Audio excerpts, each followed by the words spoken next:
नमस्कार प्रणाम। तो क्या हाल बा भाई लोग, हम उम्मीद करते हैं कि आप सब अच्छा हो खब जा। अरे अच्छा ना हो खब जा तो वीडियो देखला के बाद अच्छा हो जाए जा। चाहिए बिना बक्सोजी के वहीं पर चलते सीधा। आइए वीडियो प्ले करते हैं और देखते हैं क्या होते हैं अंदर। चलो भाई देखो अब मैं क्या करता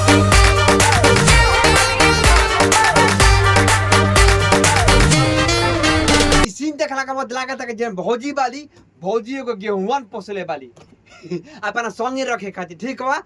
आइए आगे देखते हैं क्या होता है। 3 बजे भोर में आ उठे बड़ी जोर में फायर मारे जैसे कि गन मारता। ए भौजी भौजी हो ई लागता कि तोहार गेहूं कि मन से हक गइल बा। 3 बजे भोर में काहे उठता भौजी? बात तो सही है।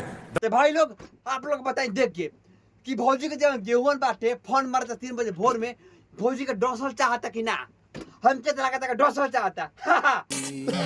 वो 3 बजे भोर में फोन मारता। अब आगे कुछ कहो, आगे देख के और बताओ तरीका कॉल चाहता। ई आवाज टन टन मारता हमर गेहूं ई फोन मारता।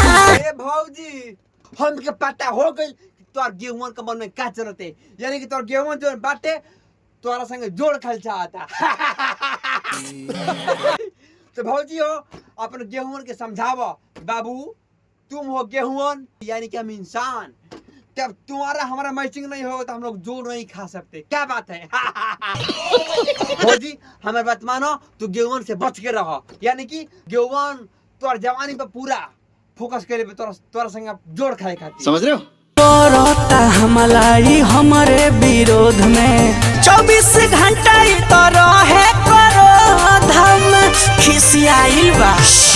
ए भौजी लागत जन तू कूदत तालू देख के गेहूं के और गेहूं के बारे में तू बतावो तालू, देखला के बाद लागत है कि तोरे मन बा गेहूं के संग जोड़ खाए खातिर।